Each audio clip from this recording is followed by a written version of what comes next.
Hi there, guys. My name is Will Bass, and today I'll be doing my presentation over reverse engineering and product design.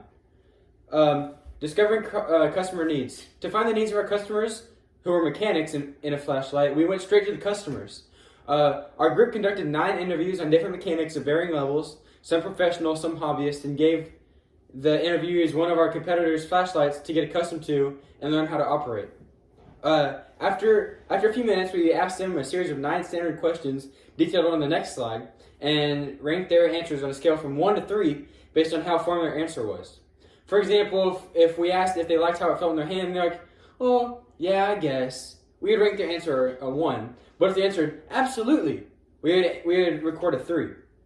After the interviews were done, we compiled all the answers and given to the group and ranked them by the scores. We then converted the answers into customer needs that we needed to solve for. Here's the 9 questions that we asked.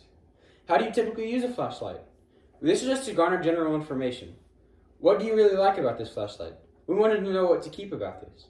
What do you dislike about this? We wanted to know what to change.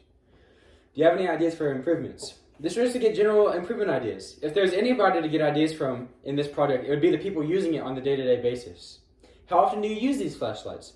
This is information for batteries and materials, and if this was something that we needed to spend our time on improving. What color would you like this flashlight to be? We didn't know if they'd like the original colors. We didn't know if they'd like the blue that originally came, or if they would like something like black, or something like, bright orange. How does it feel in your hand? We wanted to know if we needed to focus on improving the ergonomics, or if they just didn't really care about the ergonomics. What materials would you like for this to be made out of?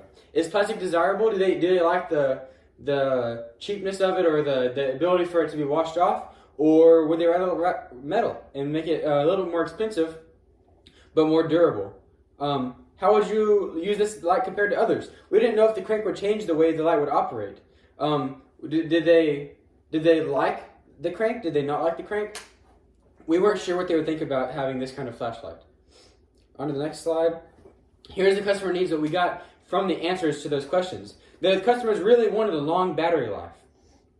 Almost all of our interviewed mechanics said that they use their personal flashlights very often throughout the entire day.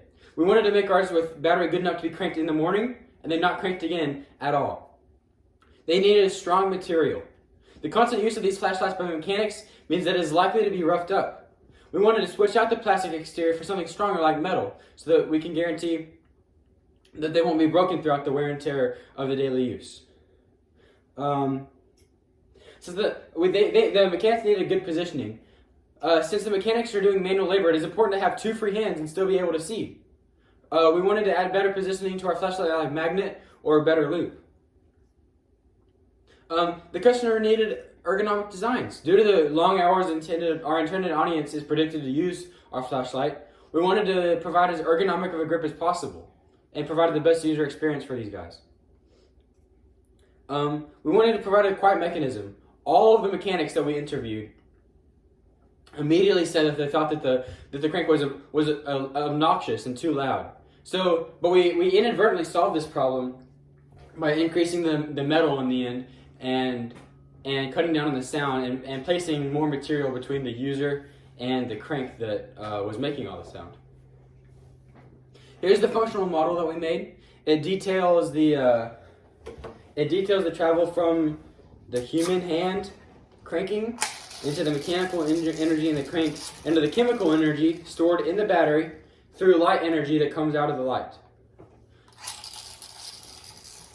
We made this functional model to detail the flow of energy throughout the use of the flashlight. This model really helps simplify the design process. Pretty much all good improvements that we could come up with to make this flashlight better would be an improvement to one of these 4 categories.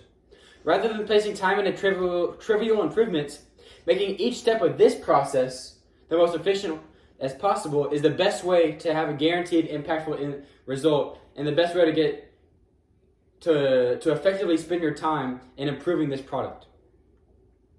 Here's what we finally came up with. This is a scale drawing of our proposed design. It kept the foundation of the original flashlight, but it does everything better than the original does.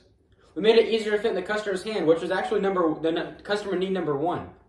We made it thinner so it could fit horizontally in the hand, and we placed the crank on top so that you didn't have to wrap your fingers around in an uncomfortable manner.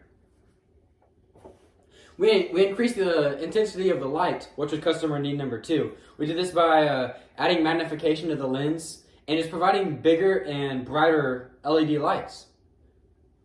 We changed the outer material into metal, which cut down on the sound and the wear and tear, which were number 3 and 4, customer needs 3 and 4 respectively. Then we added a magnet on the bottom, and that would have made the positioning of the flashlight much easier because they were working under hoods all day. They can place it above them, they can place it beside them, and guarantee that it's not going to move. Overall, our product is much more polished and accessible than our competitors, and it's fine-tuned to the needs of the mechanics. Thank you for allowing me to give you all this presentation, and thank you all for watching, and I hope that you'll have a great rest of the day.